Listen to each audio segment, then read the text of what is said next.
Abraham and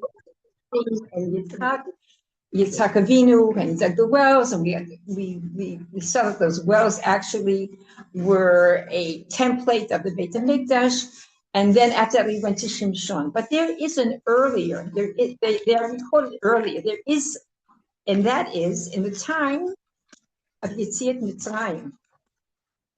Year is 430 years before Yetziat Mitzrayim, before delivery from Egypt. And the tribe of Ephraim makes a run for it and succeeds, despite the fact that it says that it says every place that you could not get out of Egypt. So they probably had some kind of magical formula because they managed to escape Egypt. But what happened? It's not recorded in the Torah. But see, it is recorded in the Torah, but not in Shemot. What happens is that when they're coming to Israel, and they go through the Eretz of Plishtim, and they arrive at Gat, which was one of the 5 cities of the Plishtim, and there they were murdered, as it's written in the Torah. Harugim is written Hurgam. They were killed by the people of Gat, by the Plishtim. Now, what does that mean? Right? What does it mean? It means 2 things. Of course, that they were physically killed, but they were also spiritually demolished. By what? By the klipa of the Plishtim, which is indicated by the gat. You know what a gat is? No. A gat is a wine press, or it's a hole, right? That the wine goes into. The Jews fell into the hole of the klipa of the Plishtim, which you really haven't spoken about very much. We're going to lead up to that. But just know that happened. Was it the whole Shevet? The whole Shevet? No, not all. 30,000 men of Ephraim. And where do we find it later? And you know who they were? Who were they? These same people of the same Anshe Ephraim. Later we see them in the prophecy of Yecheskel, and the prophecy of the dry bone. And that valley full of bones is actually yes. There are a few opinions. You'll see there are a few opinions, but the first opinion and the strongest opinion, and the opinion that of Rav, that most people follow, most people accept, is that they were the Shevet Ephraim. Now it's so where do we see that? Is there any? Wait a minute. This is just a guess on their part. There's surmise on their part. No, we find it in the Chronicles. We find a story in the end of Tanach in Chronicles where it talks about Shevet Dan, and it explains that the Shevet Dan, that Ephraim mourned his sons, his ancestors, who were killed by the Anshe Gad. So that's the first thing we see. We have in other words, what are they doing here? They're obstructing, they're preventing what? Ye'ula. Right? That's what, okay. So let's go now to later on now into the book of Shmuel. If you can look at Shmuel, if you'll see, and if you want to take a look at it now, it's in Shmuel, the fifth chapter, Shmuel Aleph, 5th chapter. It doesn't really matter because it's not going to extensively quote from it, okay? But we see that. We see if you take. I'm sorry, it's Perek Dalet, where it's written. I'll read it in English. Israel went to war against the Plishtim. They encamped at Even Ezer. We're now in our small. What's that? What did you learn? We learned this. Okay, exactly. Okay, right. Okay. And the Plishtim encamped in Afek. So the Plishtim arrayed themselves opposite Israel. The battle spread. Israel was smitten before the Plishtim. They slew about 4,000 on the battlefield. So then they came back, and they came back to the elders, and the elders say, "What did Hashem do to us?" The elders make a decision, not the Nevi of the door, who is like the but the leader of the generation. they make a decision. Let's take from Shiloh. Let's take the Ark of the Covenant. Now, understand that you remember there were two in the temple. What's that? You say the Parak and Pasuk? We're now on Perek Dalet, and we're now on Pasuk Gimel. Right? Everyone knows, I think, that at the time of Moshe Rabbeinu, there were two Aronot, right?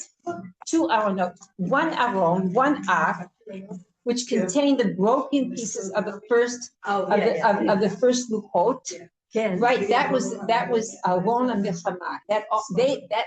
But here the golden to take out the Ark from the Kodesh HaKodeshim of Shiloh. It happened only one time in history, but that was when the Jews were crossing the Jordan River, and that was because of a command that Yeshua had received from Kodesh. What happened? What happened? That the Ark of the Covenant was exposed outside and led the people over the Jordan River. Okay, but here this was their decision. So what happened? When men decided, Hashem doesn't decide. What is it? Vertical, brutality. Why the Plishtim were by the Jews attacked the Plishtim? Because they decided that they were being attacked, so they said now we're going to make it's going to now be a voluntary war. It's not a defensive war; it's an offensive war. The Jews were being attacked. At the time they had there were always those skirmishes with the Plishtim. Always, it's not everything isn't recorded, but that's a fact of the matter. Okay. They remained a threat. They will always, but we'll see what kind of a threat they are. Okay. So in any case, what happened? As we say, what happened as a result of this? That the sons of Eli, the Kuna, were killed. Yeah. His sons were wiped out. Second of all, Shiloh was destroyed. The destruction of the Beit Mikdash for the Plishtim. Wow, right? And the third thing is, and that was the worst of all, that the Ark of the Covenant, Aron agreed, which contained within it the Rechov agreed, the tablets of law, which is in fact the essence of a Kodesh Baruch Hu. It's a combination of completely two. The essence becomes. It enters into not physicality, but the lowest factor of physicality, stone, and it becomes one. This is the essence of a Kodesh Baruch Hu. And who captures it? Only one time in history. Plishtim. Only once. And as we know, it remained it went from city to city, caused all kind of havoc and destruction. Inside the field, it remains in the field for 7 months until it's sent back, until they send it away back to the Jewish people. Okay, again, so what do we see? They just sent it back. Like we did, Klal didn't go and take it. No, they back. couldn't. They obviously didn't have the power to retrieve it. That's the whole point, of course. And they didn't go to war for it either. Many things that I haven't seen an explanation for in any case. But because Robinson just said that because they were suffering so many atrocities from it, they were. No, that's it. No, her point is I think what you asked is why didn't the Jews attempt to recapture the Ark? Well, actually they did the same day it was Shaul, but there's another story that Shaul went and he captured it, recaptured it. Anyway, so then it goes then to Beit Shemesh, etc., and then and ultimately Kiryat Ya'arim, and then David takes it to Yerushalayim years later.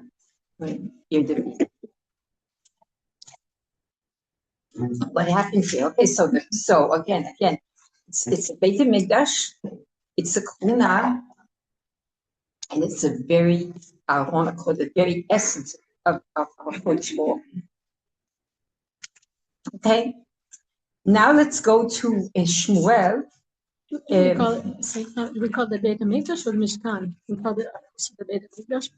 No, I'm saying the end of it's interchangeable actually, but it is a Mishkan. It really is. Actually, Shiloh was called both a Mikdash and both a Mishkan, right? Because it had elements of both. Mm-hmm. All right, as you know. Okay, Shmuel. So in Shmuel, Perek 15. So we see first of all that David is anointed David is, we know that the word 16, David was anointed as the king, but he's anointed secretly. No one knows about it except his close family. David, and David was first anointed in Beit Knesset. Huh? I think it's 16.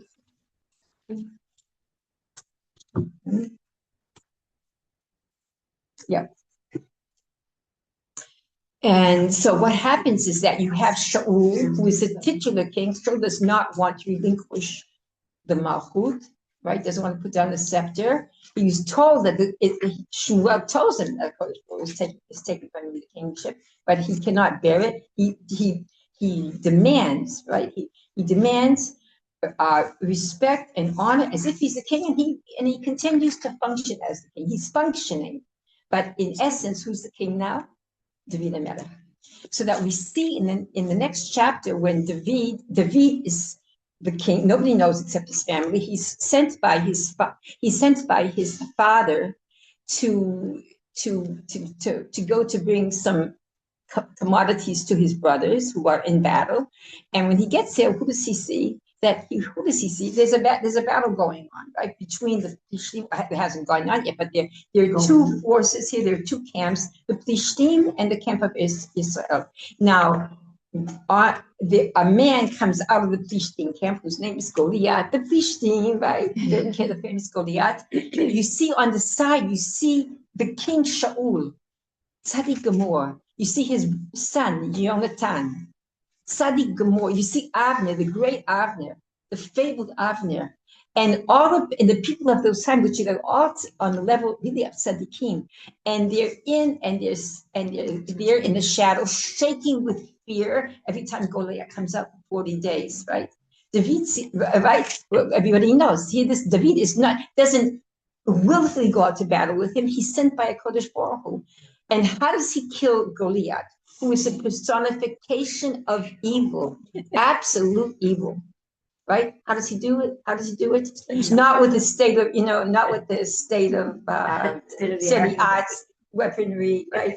Or the F-35s or whatever it is. He does it with a simple stone, right? He kills off the klipa, which is so, we can't imagine that. We cannot imagine that. When we look at the story, what's so terrible about him? But he casts fear, deathly fear upon the Jewish forces, particularly the king, his son, Avner. All of them are hiding from him. And the interesting thing is that David this will all understand in the end. He kills them with a small stone. What's a stone, right? Right? You can't even call it armament. A simple, tiny segment of the lowest element in nature, completely undeveloped, right? Well, we'll see what that stone shortly. Okay. Let's take a look at another encounter with the Plishtim. Now we're going to Shmuel Beit.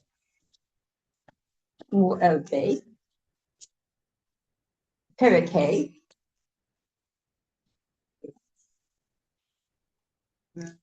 Okay, this is where now Shmuel Beit, basically,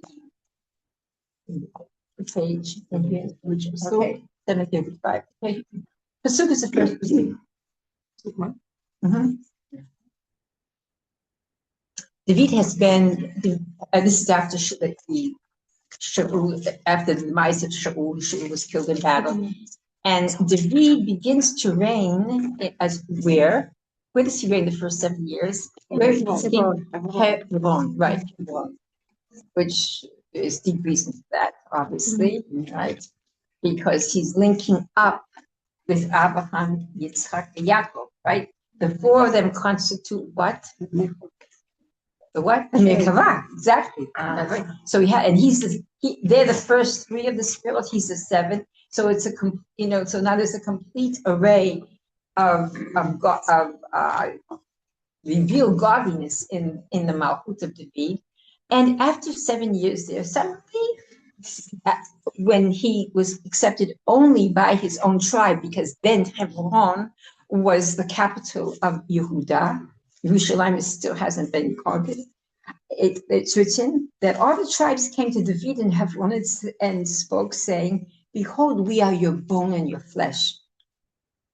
Right? By the way, we are your bone and your flesh, right?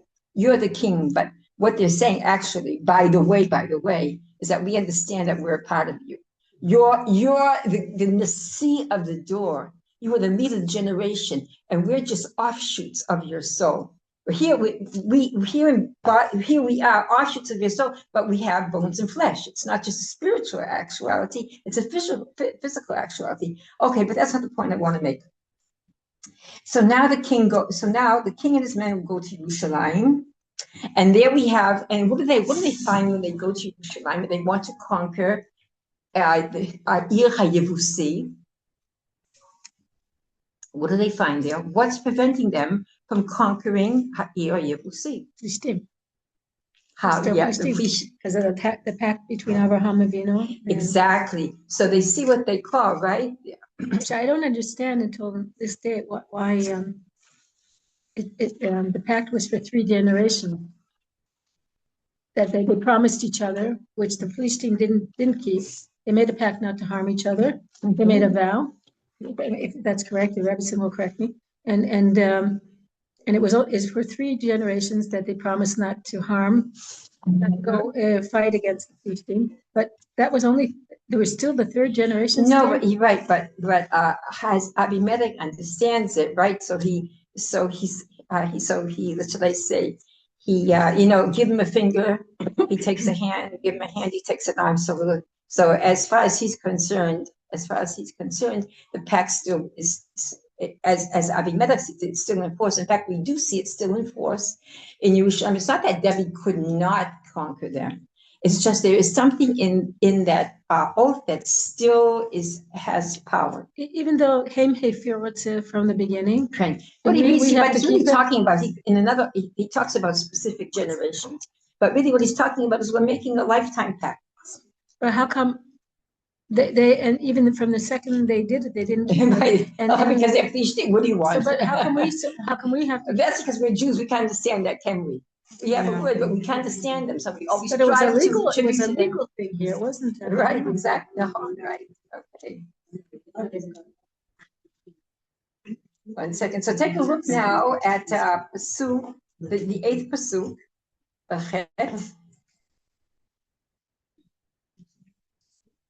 That right, the 8th Pasuk. Before you, can you just say what is a Nagid? What's that? What is a Nagid? It says the Tatia Nagid Israel. Nagid. We will say. Like a Magid? Where you have a Magid? Going around. Nagid. Someone going around giving Musa? No, it's just another. It's another term for leadership. Yeah, at least. So it's not like a prophet. No. No. Okay. No, it's a term of leadership. Okay, so it says here, right, in English, should David declare that day, whoever smites Yevusi and reaches a stronghold, and the blind and the lame, and here, and that's what we see in the blind and the lame, the psachim va'ivrim, right? Psachim are lame, and the ivrim are the blind, right? Which were, there's many interpretations, right? But they do say that there were 2 statues there. There were 2 huge statues. One was lame. In the place of the Yevusi? In Yevusi. One was lame, and one was blind. Yeah. And who do they represent? They represented the 2 generations after Avraham Avinu. Yitzchak was blinded at the end of his life, right? Yes. And Yaakov was lame, right? Yeah. And they announced all the time, by the way, they announced all the time that there was an announcement there. There are many interpretations of who they Why were would with the 2 statues. Yevusim care about Yaakov? Because they're connected to the power of the Plishtim over Yerushalayim. What do we just see in Shimshon? Right? That Shimshon, right, took out the gates of Gaza, right? And the gates of Gaza, as we see, are posited is spiritually again because there's 60 amot. we see in this an indication that they're posited against the Beit HaMikdash. We're going to see all of Plishtim are against Malchut, against the king, against Beit HaMikdash, and against Yerushalayim. Okay? So this is the first of the battle. Obviously, we know that David conquers the city. Yes. The lame statue, could it have anything to do with Iboshet that was? No. Oh, no. He's Jewish. He's a Shaul. Right, because that's what. No, by the way, there's not to say that there were seven psalim, seven sort of statues of the seven lands that Avraham Avinu said to. Remember, he said to Avimelech and people, these seven lands testify to the fact that I dug the wells. Okay, but later on they use them as again. You remember now that you made a pact with him at the same time. You made a pact with him that you won't bother him. He won't bother you, but actually he's bothering him. But that's a fish statement. We see that till today. You can't bother us, but we can bother you as much as we want. Sounds good. Right? So why does it say that? It's just Sanu Nefesh, like because David hates them, as we see in Tehillim. David said he hates the enemies of HaKadosh Baruch Hu. He detests the enemies of HaKadosh Baruch Hu. The name and the statues were it's hated. No, the koach, the koach, what they represent. Okay. In any case, so that was the first battle, and of course David succeeds. Now, but there are two battles afterwards that are mentioned here. If we take a look now, at Pasuk. Oh, let's take a Pasuk now at Yud Zayin in English, 17. We'll read it in English. Here's a very telling phrase, and it's going to explain something about Goliath also. The Plishtim heard that David was anointed. Okay? They now know that there's a king in Israel. Right? In other words, what do they understand now? Right? That the power of Israel, that there's a quantum change now in Israel. There's a king. There's going to be a Beit HaMikdash. He's on the way now to Gula. What do? Right? They hear that David was anointed as king, and the Plishtim came up to seek out David. In other words, every time the Plishtim feel that Israel is about to return to its malchut, right? That's exactly what's happening now. The klipa is aroused. The Rebbe said in the 1970s, when they were talking about the Arab riots, if you recall, in the 1970s, the Rebbe asked, why suddenly now these riots after relative silence for, I don't know, for a decade or two, however long it was. And the Rebbe said, because they feel inside. It's not conscious. They sense now. They sense that they're finished. And therefore they come out to war. The same thing happens here, right? They heard that now they're going to come there. There are two battles that ensue. This is the third battle in Yerushalayim. The first one is Ba'al Pratzim, that the Plishtim come and David fights them off in a battle that's called Ba'al Pratzim. Second one is interesting. That's the battle here that we see, which is called the Battle of Emek Ephraim. It's Emek Ephraim. Yeah, right. I'm not sure if it's exactly on the biblical swap. We don't know. It's very difficult to know really exactly where, except for the places that remain since then. But in any case, and there in that battle, we'll see that. Let's take a look at what Hashem tells us. Take a look at Pasuk 20, at Pasuk at verse 22. The Plishtim came up again and spread out in the Rephaim Valley. So David inquired of Hashem. By the way, let's take a look at how David goes out to war. He always inquires of Hashem. He always inquires of Hashem, not like the Jews in the battle of Eben Ezer, right? That they decided that we know better than anybody else. We know how to win the war. We saw how they knew how to lose the war, and also to the Beit Medrash and the convenes, etc. But here, he's always. There's nothing that David does as it's explained in the Midrash. He doesn't do anything without first consulting HaKadosh Baruch Hu. He's always aligned with HaKadosh Baruch Hu. Okay, so he again inquires, and Hashem says, do not go directly up, circle around to the rear, approach him from the opposite, the mulberry trees. Bakaim.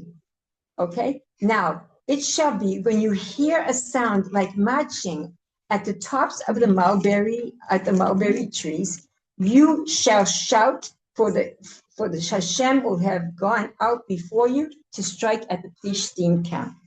So what David has to wait for, he's ready for battle. He has to hear first, call Atza'adah al Habakaim. Now, that's all we know. And then we see that ultimately he wins the war. So he heard about what happened. Actually, the story is told. I think it's in a Mechilta. It's in the Midrash. It says like this: David goes out to war, and the Plishtim begin to approach, right? But he doesn't attack because Hashem says first you have to hear the sound of the treading, someone marching on the trees, on the mulberry trees. He doesn't hear it. He comes closer and closer and closer, and you can always see them. And the soldiers come to him, David, what's happening? We're not going to defend ourselves. We're not going to attack, not even defend. David said, listen, if we attack them now, right? If we don't, excuse me, he says like this, according to them, if we don't listen to the word of HaKadosh Baruch Hu, we're going to die. And you know what? If we listen to HaKadosh Baruch Hu, we're also going to die. So how do you want to die? Tzadikim Rashayim.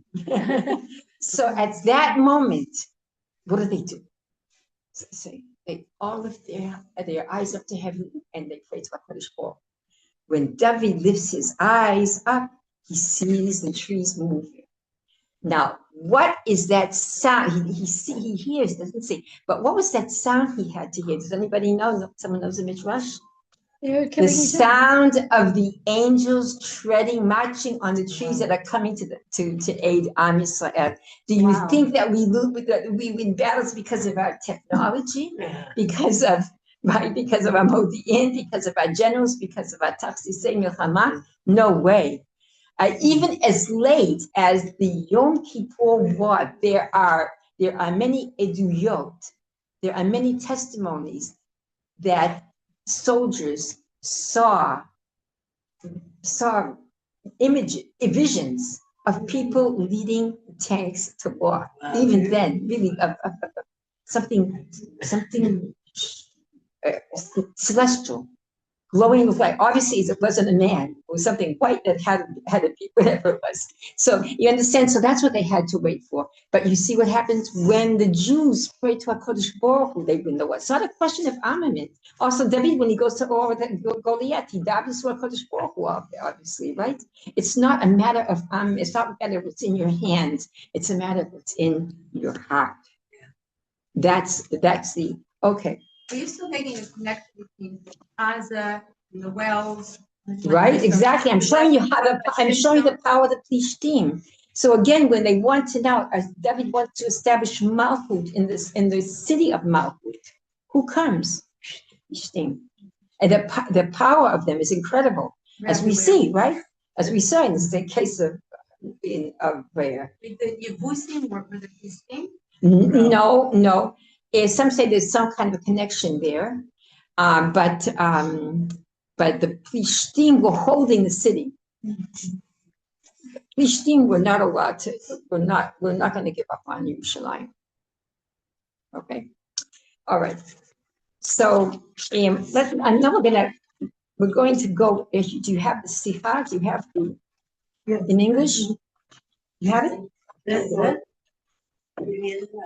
It's there by. Good. Those are. But before we go, we finish now about the building of the third Beit Knesset, but and the secret of the building of the Beit Knesset, where first I think we're first. I have it in Hebrew, but I don't have it in English. Unfortunately, if somebody wants it in Hebrew,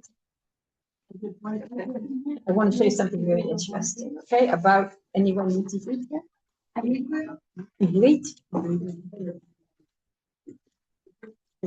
No. No, yeah, that's it. That's it. Okay, this is something before.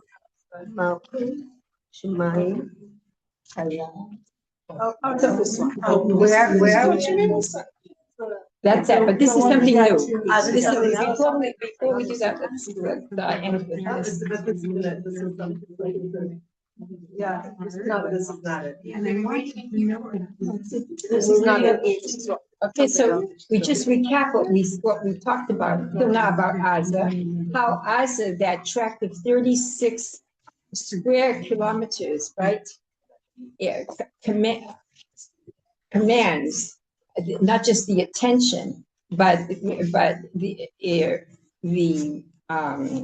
submission of the nations of the world to us. I mean, you see what's happening. You see, for instance, now when they right in Iraq, right? And how where's the outside? Right, exactly. But when there was a pictures of one little Palestinian boy who was shot by a soldier, and it turned out to be that he wasn't shot; he was pretending to be dead. That was all over the, all over the globe, on the first page of every newspaper.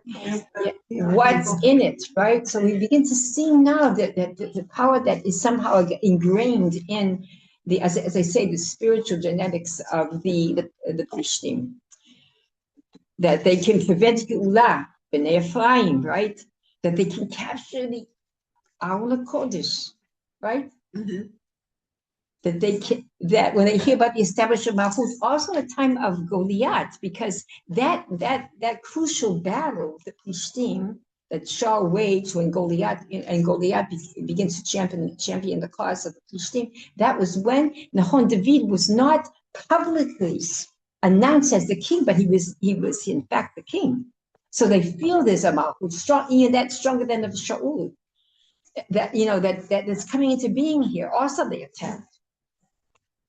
And of course, then we see when David finally comes to Yerushalayim by Shmu, when they heard that David was anointed king, right? So they come to Yerushalayim and they waged, and there were 3 battles there. Specifically, the last 2 battles are the Plishtim that with David and Melech. Whereas the first one for the year Yebusi, we see the koch of the Plishtim is still in that city, still part of the klipot that prevent David from conquering. The Rumatze still has a hand over Yerushalayim until today. Where is, I think we talked about this before, where is the Aron HaKodesh? No one knows. The Aron, Probably in Rome. no way. It's written explicitly in the Torah, in Malachim, in Kings, right? At the time of Yoshiyahu, this is about 40 years before the destruction of the first Beit Medrash, when he realizes, we won't go into all that story now, but when he realizes that that Jerusalem is going to be destroyed, and the Beit Medrash particularly is going to be destroyed, so he takes the Aron HaKodesh and he hides it in a subterranean chamber, which it says specifically, Yoshiyahu says, put it in that same Kodesh HaKodeshim, that the subterranean chamber, for it was built. In other words, it was a Kodesh HaKodeshim above ground and went under the ground. Go and put it there, and since then it has remained in that place. Now, who is sitting on it now? On Har HaBayit? The mosque. Understand? So they still have that hold over the essence, okay? So, okay. Okay, so we're going to now delve into what is that klipa, okay? How so pernicious? I mean, they're not. It wasn't like Nebuchadnezzar that came to destroy Jerusalem. They didn't come to destroy, right? They didn't really, there wasn't to destroy the Jewish people physically, right? But destruction comes from inside, right? And it begins at really the point, the beginning of everything. Reshit Chochmah, Yirat Hashem, the beginning of everything, which is Yirat Hashem. We're going to see that in a moment. The Plishtim were, what does that name Plishtim mean anyway, right? Plishtim comes, it says in Chassidut, that Plishtim comes from what is called this concept in the Torah, which talks about an alleyway that's closed, right? So they call Mavoy Satum, an alleyway that's closed. But then you have an alleyway that's open, that you can go into this alleyway and go out the other side, because they peluche. It's been taken apart. It's been broken. The barriers are broken, right? That's what the Plishtim do. They want to break the barriers, the boundaries. Today we talk about what's the biggest lack today in the world? Our boundaries, right? Right? No more family boundaries, no more ethical boundaries. That's a mash. That's classic. That's classic. Classic people of the Plishtim. And it all begins with something. And another thing that is another term that is used to denote the Plishtim, and that's the Leit Sanim. It's written, or it's in Midrash, Plishtim Leit Sanim Hem. The Plishtim were jokers, right? It took everything easy. Everything easy. And now we're going to see that it was actually so pernicious, so destructive, that when David HaMelech writes, what was David's most famous Tehillim, right? In the first book, the first chapter, and the first line, first verse, he talks about the Plishtim. How? Okay? Yeah. So you can see. It's what's Ashrei HaIsh Asher lo chalach ba'atzat rashaim u'v'derech hata'im lo amad u'v'moshav leitzim lo yashav. Right? Happy is the man who did not walk in the way of the counsel of the wicked, nor did he stand in the place of the sinful, and he didn't sit in the place with those the leitzim, the jokers, the frivolous people, the lightheaded people. Okay, so it says this is from the Middle Rebbe. This is from the second Rebbe of Chabad. So we have to understand, what does it mean? The place, the place where the jokers and the frivolous sit. Why is it at the end? And that why? Because it indicates, right, that it's going now from the light is becoming more and more serious. The error here, and the error of the person who falls into sin is becoming more and more serious, right? And that because he's sitting down in it now. What do you mean to sit down in it? It means that you're really comfortable with it. I'm comfortable with it. I'm not standing, I'm not walking, I'm here. I'm proud of it. This is where I'm sitting. This is where I'm housed. Now at our time. Absolutely, it's for I don't all know what time. you're referring to. Okay. All time. It's a holy loot, right? A holy loot, which means the lack of being serious, the lack of being centered upon something, the lack of mindfulness, spiritual mindfulness. And what is the idea? And what's the idea? So he says that the Atzat Rashaim is, I don't want to go there. I'm going to go down now to 1, 2, 3, 4, the fourth line at the end of Val. But when someone sits in the place of the markers, the place of the lightheaded, he doesn't have any even hope for tshuva. And why is that? Because in the place of the markers, the place where the markers sit, it's prikat o. It all begins when we're what? Where? Who needs something? Who needs? I don't want to be bothered, right? I don't need to. No one has to tell me what to do, right? in Torah mitzvah, I'll pick and choose. I'll do what I think is right and the rest, but that's obviously total opposite of Kabbalat all, which is the basis of all the Torah. It all begins with Kabbalat all. It all begins with Yirat Shemayim. But here it's Pikat O, because he says here, the source of the late Sanut, the frivolity, the lightheadedness, the lack of boundaries, it comes from the side of the nefesh, the lightheartedness of the nefesh, and it is the openness of the heart to everything. After all, in terms of in Torah, we all know that there's a model of how a Jew should be, how a Jew should act and think, right? We know what all a model is, right? And actually, we find out to refer to the Tanya talks about a Benoni, the person that all of us should be, all of us can be, and it's very difficult that. But nonetheless, who is he? What's that? What is the qualification? What are the qualifications of? How do we describe him? It's a person that Hashem wanted him to be, a person who once existed in the world. Jews existed like this. A person whose thoughts, whose speech, and whose actions are all what? Right? All directed to our Kodesh Baruch Hu. Benoni has a struggle to do that, but in fact, that's what he's doing. That's in fact how he's living. That's really the model of behavior. That's how we're going to be in the time of Mashiach, even on a higher level than that, right? We're not going to have even that struggle. But that's where we're going, and that's who we really are. That's who a Jew really is, right? To compare that to where we are now, and to begin to think of what in us is in Torah and what is outside this delineation. We have to think about that, right? But the Benoni has total, complete mindfulness. He's always attached to a Kodesh Baruch Hu. And this is what he's saying now. Where does the detachment begin, right? When he begins to look beyond that, right? When, for instance, eating, drinking, sleeping, interactions are devoid of the consciousness of Kodesh Baruch Hu. That's what he's talking about now. It all begins with the fact that he has to have an oath upon himself, and suddenly he doesn't feel any more that oath. He's in himself. He's in his own thoughts. He's in the thoughts of the world. He's what people tell him, what he reads. And I said, this is the beginning of. This is what he's talking about now.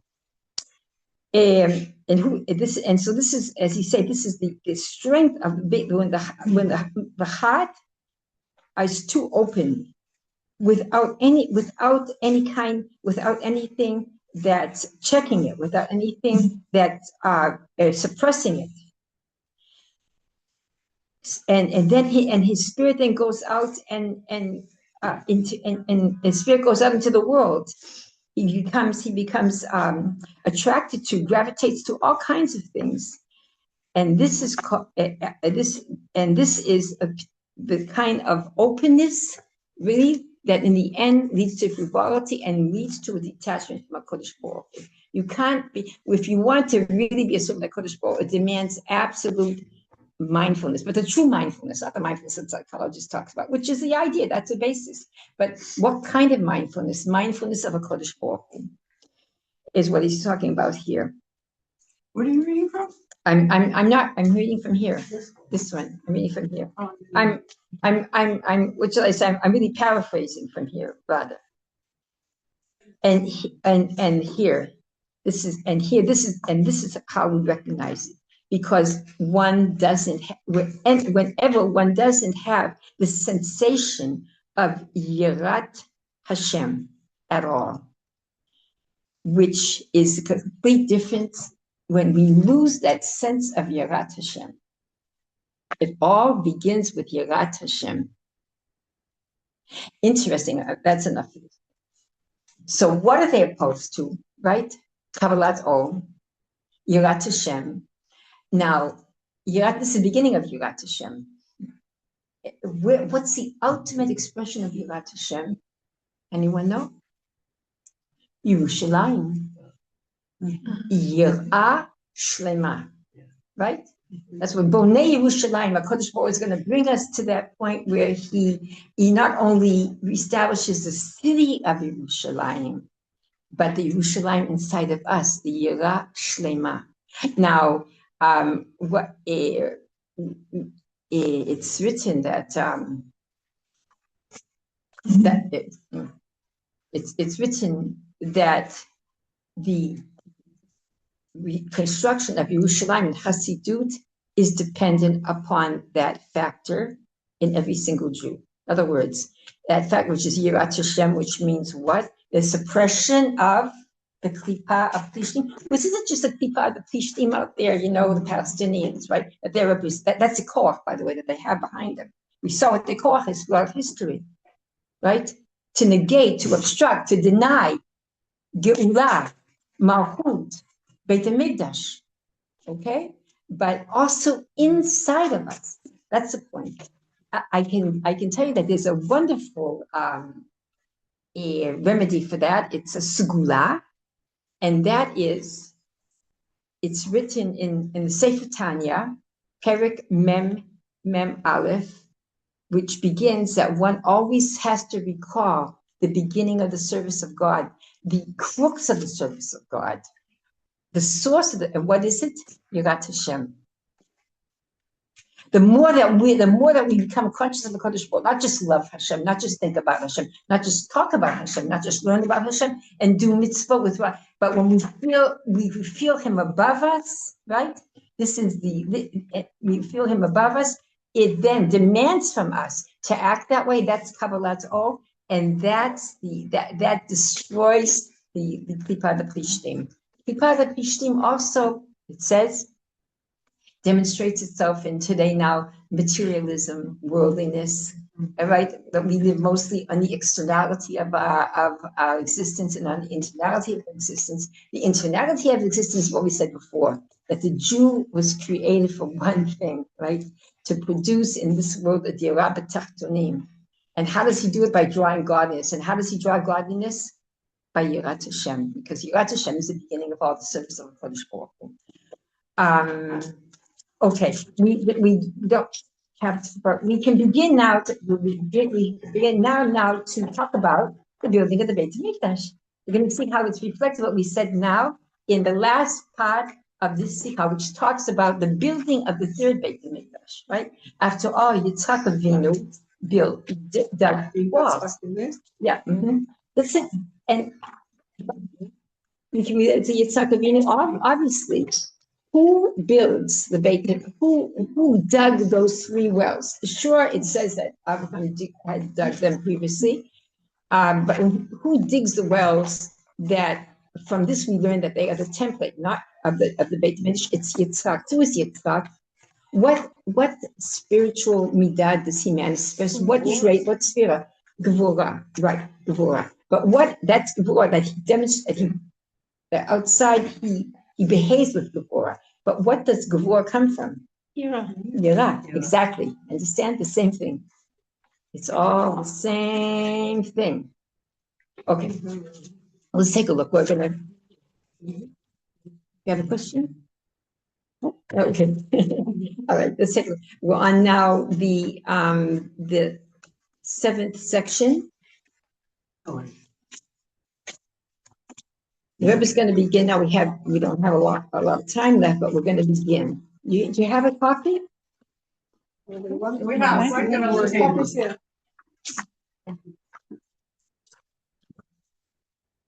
It's extra? Yeah. Okay. Mine's at home, I'm sorry. I see yours.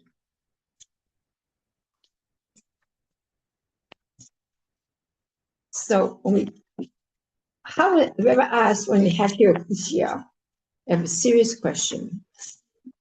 If the idea of the permanence of the Beit Mikdash, the fact that it had staying power, it's dependent upon how much a human input, as we saw. Now, how do we see that? Because we saw that in the second Beit Mikdash, where the struggle was far greater to build the Beit Mikdash, and right, the Beit Mikdash. We saw many factors here, right? We saw the Am was impoverished. We saw the Am was not the same spiritual state, that they didn't have the same knowledge about it, etc. We saw many things, right? But therefore, the Jew had to make farmage to make it into a mikdash, and therefore it lasted a longer time. So we see there again a correlation between permanence permanence, it's because of the effort from here on this earth. Permanent on this earth, it's always in heaven, but we want it to come down to earth, and that necessitates more that the earthly effort and toil will be included in the building.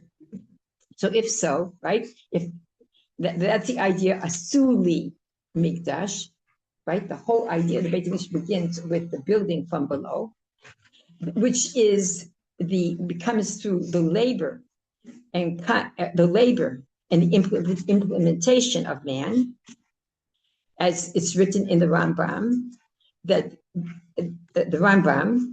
So it's explained that the third Beit Mikdash, which is an outcome, which is not an outgrowth, but it was represented by that same well that there was no contention about it. It doesn't have any more that the aspect of what we saw in the first Beit Mikdash or the second Beit Mikdash, that you have to make an effort to find out about it, to how to build it, etc. And if it goes into the building of it, it's now depleted of it, as it doesn't have that necessity anymore.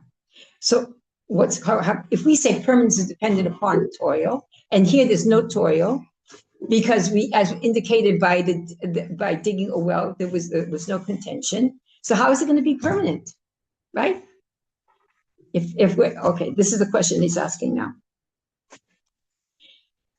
Because as we saw, when he digs, it's spoken about the third. It's written in Yehezkel. He talks about the third Beit Hamikdash, Rachava v'Nasva.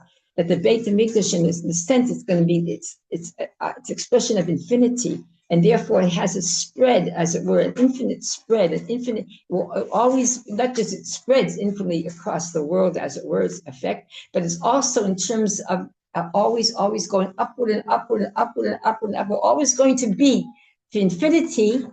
For infinity, we're going to be in an infinite ascent. Do you understand that?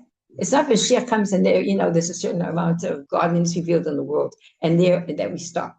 That's only the first stage. There's a second stage and a third stage, and there are infinite stages of becoming more and more and more transcendent. And that was indicated by the words that he used, that Yehezkel uses, Rachava v'Nasva. What's that second word? Nasva?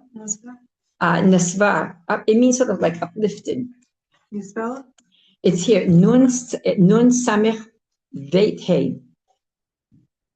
This is, it's an infinite aspect, in other words, that the duration or the establishment of the third Beit Hamikdash will be nitfi, will be eternal,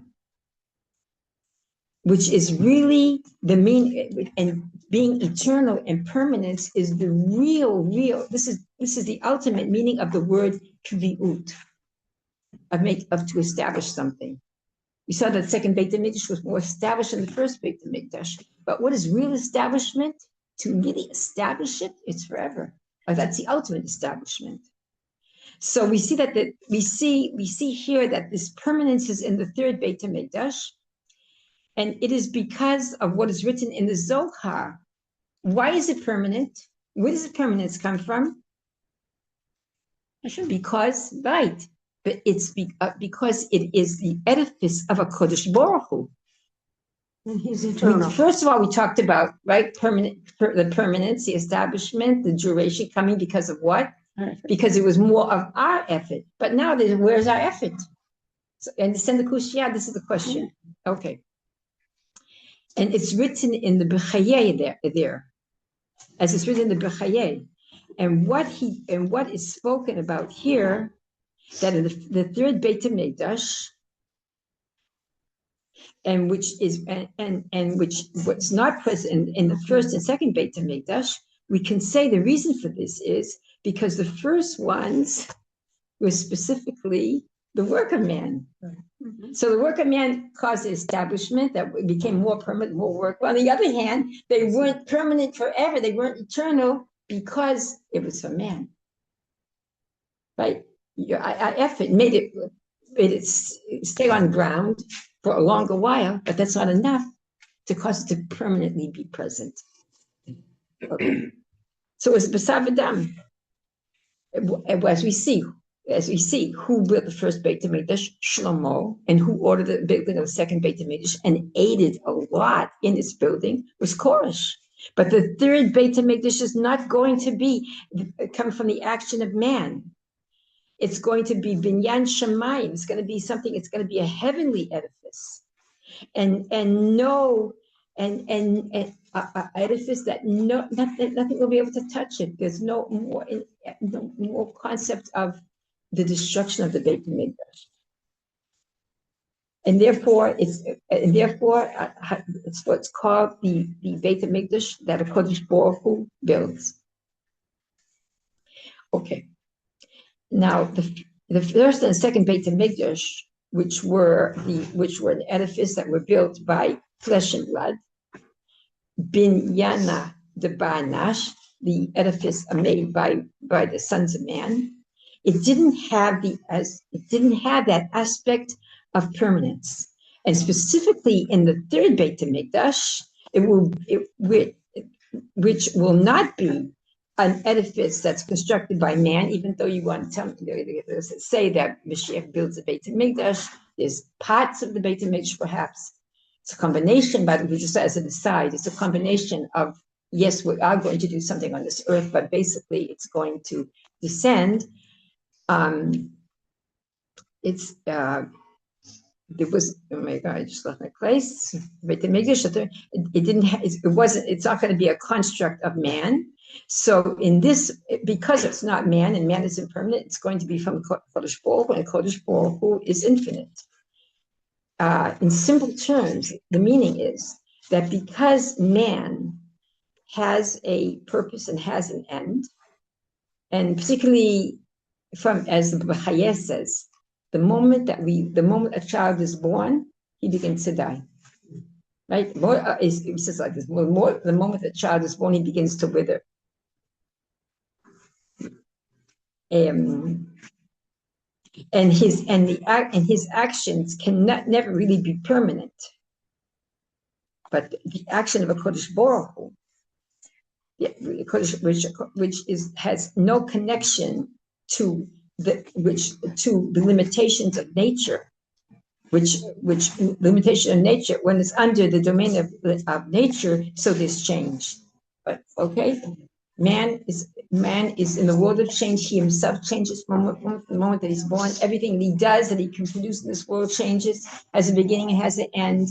There's change, there's entropy, but not a Kodesh Baruch Hu, because a Kodesh Baruch Hu, Binyanei Havaya, what does it mean? As the Pasuk says, Ani Havaya lo shaniti. I, Havaya, there's no change in me. We're coming to a level beyond nature where there's no change. And that's a level of the Beit Midrash. But I want to stop here because there's still a lot to say. And to give it justice, we should begin next week. Next week, we're going to talk about a very interesting haftarah from Parshat Balak, which exactly describes the events of now. By the way, it also, according to one of the commentaries, you'll see the connection between the events of 710 that indicated in the haftarah of Balak. Yeah, we're going to see the exact period we're in now, and one of the spiritual remedies of our time, which is, and as everybody knows, to not just to have trust in the Kodesh Baruch Hu, to learn about trusting and reliance upon the Kodesh Baruch Hu. In the book that's famous now, I think in every corner of Orthodox Judaism, at least, and that's Shara B'Tachon, right? The gate of trust, and it's how it's indicated there. Okay, so we'll see that in next week, and we'll finish. Okay. So probably. Thank you very much. Very interesting. Yeah. And if anybody hasn't paid, there's a box there for. Can't even really begin to talk about this now. I'm sure. Still, I just have in my mind Trump that he wants to take care of all of us. But that was part Trump that he wants to have control of it. So he wants to, just like the he wants to have that. I mean, he wants to, Yeah, Trump is, he wants to be, Trump has, one in one with that terrible, evil. Yeah, like the what? Like Gaza, that being the most evil. right. Trump has many sides, you know. Trump has very sides. But sometimes I think quality president. It's unpredictable. We don't know what. It's just amazing how he has this whole thing with Gaza. Everyone has the whole world has the whole that we would they could ship us out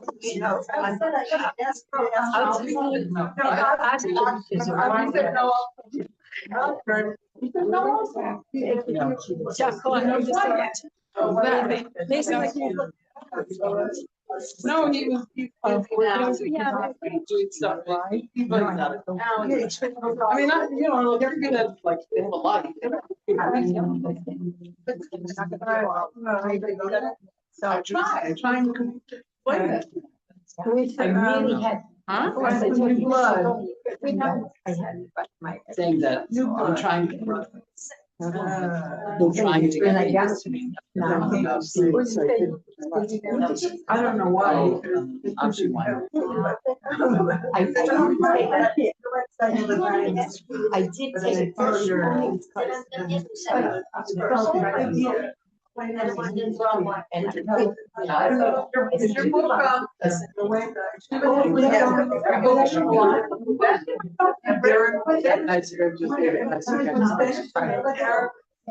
Amazing thing.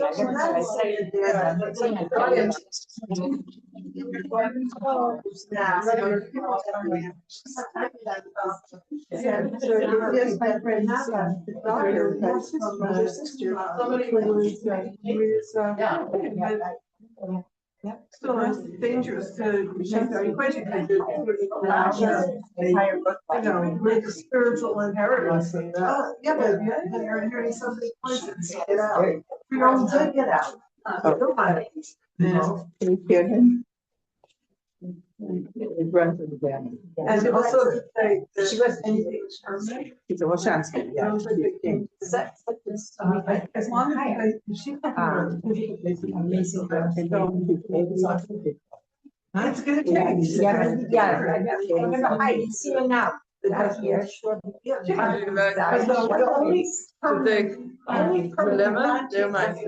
That's scandal. And she's not saying, right, she's talking about building a stone and iron and, Korbanot is